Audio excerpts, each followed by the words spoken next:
Hello, hello, hello. Greetings from the Hill of Beans.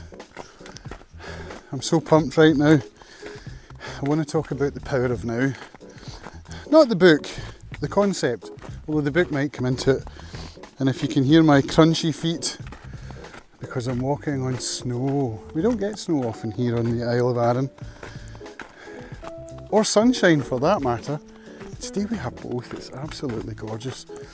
So yeah, I want to talk a bit about being present, and I'm inspired of course by listening to Deep Natter, which is one of my favourite podcasts, hosted by Jeffrey Sadoris and Sean Tucker. Their conversations are always really interesting. And these guys, I'd love to sit down with them, have a cup of coffee sometime. I wonder if that could happen. Anyway, Jeffrey said something that really struck a chord with me, which was that he has trouble feeling present when he's not recording. So often we are dissatisfied with the work that we're doing at the moment or the place that we're in at the moment because we are so focused on where we think we could, should, or need to be. And we lose sight of the fact that where we are is exactly what's going to get us to that other place. And we need to focus on where we are in order to get to where we need, should, or want to be. Do you think that's just a patience issue? Boy, I don't know. Like wanting to be further along than we are? I don't know, because in my own life, I find it very difficult to be present when the mic is off. When there is no record light, I'm living in the future or I'm living in the past. This is why I believe I enjoy performing with guitar. I would love to talk to Jeffrey about anxiety, because he didn't mention that. And this is something that's very large in my life, which you'll already know if you've been watching this channel for any length of time. And John Roderick also spoke about this in an interview recently, where he said that sometimes when he's sitting backstage waiting to go on to play, he's a musician, at that moment is when he wishes that an act of God would occur that would mean that he wouldn't have to go on stage. And I love to be on stage when I'm on stage. I don't want to go on stage. You know, I have dread of shows, and the closer I get to the show, the more and more my dread increases.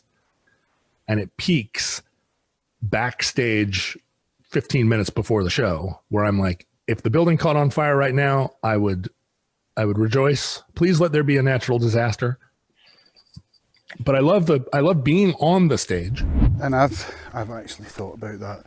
I remember one time wondering if I put in the sharp knife into the dishwater and accidentally cut my finger, then I wouldn't be able to play that night. It's just insane. And yet, when I'm on stage, when I click the microphone on and say, "Good evening everybody, my name's Cams," something changes in my brain and I go into being in the present, running on adrenaline and sharing my gift of music. So this is something that interests me greatly. How can I find a way of becoming peaceful and serene and present at other parts of the day? So let me tell you about some things that I'm trying. The first thing is morning pages. This is a concept I've known about for a long time, and I've recently discovered that it comes from The Artist's Way, a book written by an author called Julia Cameron. I mean, obviously she's an author because she wrote the book, but I mean, she wrote other books. She was already an author. So in the book she recommends, at the very beginning, as one of the most high value exercises that we can do when we're creatively blocked, is to write 3 pages every morning. And she didn't specify what size those pages have to be. My pages are A5. And I write every morning with one of my fountain pens, of which I have many. and I'm really enjoying rotating the pens and just getting some thoughts out on paper every morning. Now this morning, let's take this morning as an example, Saturday the 18th of February 2022. I wrote with my favourite pen, which is a Waldmann Edelfeder, and it didn't go great. I actually found myself writing myself into a little place of anger, and then I wrote myself out of it again by forcing myself to write some positive affirmations.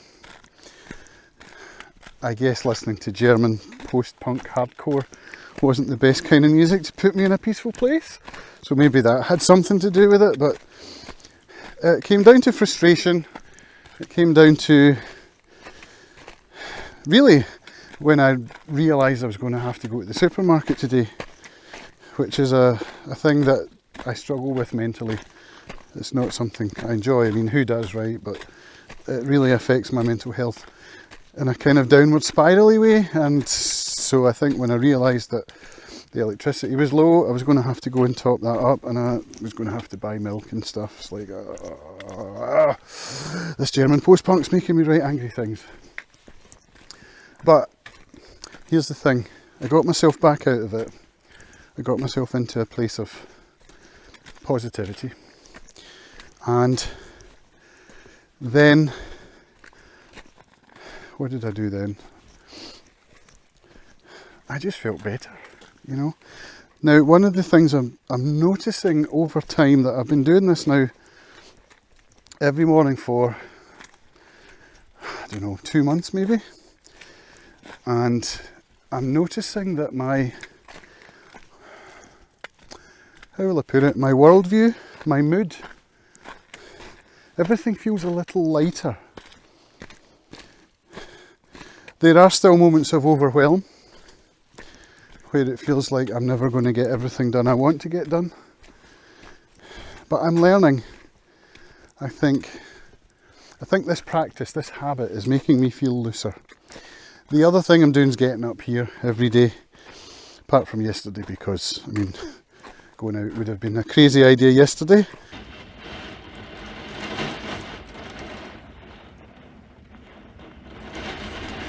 But getting up here every day is really helping with this feeling of looseness and connection. And the third thing is, of course, talking into a device on a stick, or writing my newsletters, or something creative, and then just publishing it and being playful with it. But the one element that's missing, I think this is quite an important one, this is what I'm learning from listening to Jeffrey and Sean, is that it's all just me. There's no interlocutor, there's no back and forth, there's no sharing of ideas and getting feedback and seeing where conversations go. Now, the interesting thing is that when I'm not drunk, I generally feel a bit communicatively challenged, by which I mean, you know, the thought of making a phone call gives me the fear. But when I was drunk, that used to go away and I would feel an urge to connect with people, to phone people, and I would do it sometimes. Drunk phoning people, you know. And when I mentioned this feeling of looseness, I'm finding that urge to connect with friends is actually there more often. Usually when I'm up here, when I come up here, this is when I feel at my most creative, at my most connected. And so it still baffles me why, when I'm sitting at home and facing having to come up here, there's still resistance. But, you know, I'm getting over that and making this a habit. But that feeling of looseness is really helping me to feel that I do want to connect with people, and that I am not, well, maybe I am an introvert, but maybe there's a kind of yin and yang to that. Is it yin? Yin and yang, I think. There's a kind of introvert, extrovert dichotomy, and maybe I'm just leaning more into the light, into the white part of that black and white circle by coming up here and making myself do these habits of writing, of exercise, of creation, and it's becoming like a feedback loop, a positive feedback loop, which is just fabulous. It's absolutely wonderful, and I'm hoping that I can continue to be playful with my content, you know, not fear so much how it will be received. Just continue doing it because it's good for me, it really is. So that's what I wanted to talk about today from the Hill of Beans, with snow on the ground, making it even more slippery than usual. So given that I'm now on the downward slope, I should probably put this device away and say cheerio. Just a little addendum, I just finished listening to the podcast and they did talk about anxiety and they talked about morning pages, so yeah, I was on the right page there. Excellent listen, highly recommended. I'll put a link to the podcast in the show notes so that you can listen yourself.